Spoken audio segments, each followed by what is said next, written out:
There's just a deep desire to believe that, you know, we can have free college, free health care. They're children of the Great Recession, and they are living in their parents' basement. So Hillary's now saying that was kind of a compliment, right? Yeah, but how do the Sanders supporters actually feel about those comments? Let's ask Tez Figaro, a former Bernie Sanders supporter. Tez, thanks for being here this morning. You just heard those comments. Thank you. What do you think she's implying when she talks about these, you know, basement dwellers, these millennials, these baristas? What do you think she's trying to say there? I don't think she's trying to say anything. I don't think it's an implication at all. It seems pretty straightforward, saying that everyone, which is a millennial voter, 18 to 30, or some say 18 to 34, lives in their parents' basements. So not taking into account that these are individuals who are working among the working poor a lot. Some of those individuals are working poor. Some of those individuals are working on master's and bachelor's degrees and actually have homes and families. You know, I think when we say millennial, we just assume that these are just you know, a bunch of 18-year-olds that know nothing about the world, that has never picked up a book. And this is the same thing that Hillary Clinton did when she ran against President Obama. You know, let's not forget when Bill Clinton said that they were buying into a fantasy. So the Clintons just tend to have their typical campaign strategy, which says that if you don't believe what we believe and on our side, then pretty much you believe in Tinkerbell and the Tooth Fairy. And it didn't work in 2008, and it won't work again. You know, she has pretty much effectively moved never Hillary people to never ever Hillary people. And as she continues on with this campaign by not embracing young people, she'll continue to lose their interest at the ballot. And no matter how many times Senator Bernie Sanders begs young voters, even with an ice cream and cherry on top, they simply will not show up. So, I mean, is this really a surprise? We have at one fundraiser Hillary saying that conservative middle-class people are disgusting, and at this fundraiser she's saying liberal middle-class people are disgusting. Do you think we'll ever find a tape where she's saying, you know, hedge fund managers are disgusting, and the people who run Goldman Sachs, they're just awful? She's never going to say that, is she? Well, I guess we'll never know because we're waiting on the transcripts. So the best way we can see what she said to Goldman Sachs, I guess, would be to look at the transcripts, which will never happen. You know, she goes back and forth. 1 minute is for the middle class, 1 minute is not for the middle class, 1 minute it's not for free college, and the next minute when she needs Bernie Sanders support, she's all about free college. You know, so it's just a typical flip-flop that has been going on the last 20 or 30 years, and young people are not as dumb as what people want to believe. They've actually figured it out. What are these young people going to do? What are you going to do as a Bernie Sanders supporter? And what are your friends who also like Bernie? Who are they going to vote for? Well, you know, the Bible says treat those like you want to be treated, so I'm simply going to pull a you on you and simply do what the Democratic Party has done to me and many others for the last 20 or 30 years, and that means you didn't show up for me, so I simply won't be showing up for you. You know, I campaigned with Senator Bernie Sanders' national African-American outreach for the past 6 months all over this country. They have not reached out to staffers. They have not reached out to the surrogates.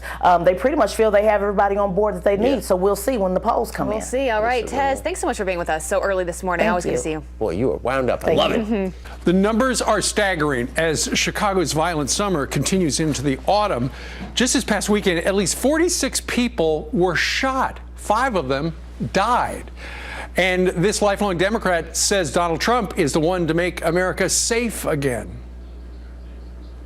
Best debate line: Democrats care about the inner city when it's election time. After election time, what do you get? Zero. What was her response? Quiet. Why? Because that is the truth. He told the unadulterated truth. I voted for Barack Obama when he said he was going to bring hope and change, and yes, we can, and no, we didn't. Boy. Brunel Donald Che is the vice chair of the National Diversity Coalition for Donald Trump. She joins us today from Chicago. Good morning to you, Brunel. Good morning, and God bless you, and God bless America. Absolutely. Yes, ma'am. You said you're a lifelong Democrat. I know you ran for lieutenant governor as a Democrat at one point in your career. Why are you on the Trump train?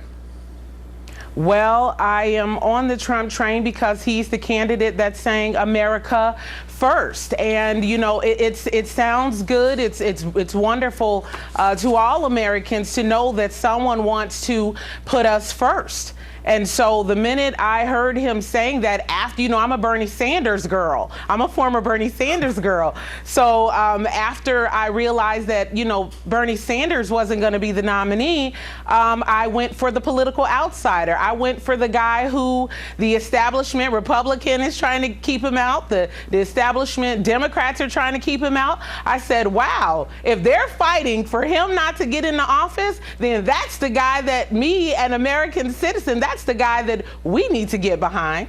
Well, let me ask you this, Brunel. The mainstream media has been making a big deal out of these 3 leaked pages that apparently the New York Times got of some tax returns back in 1995. It showed he had a big loss because there's downturn in real estate and the casino business. Yes.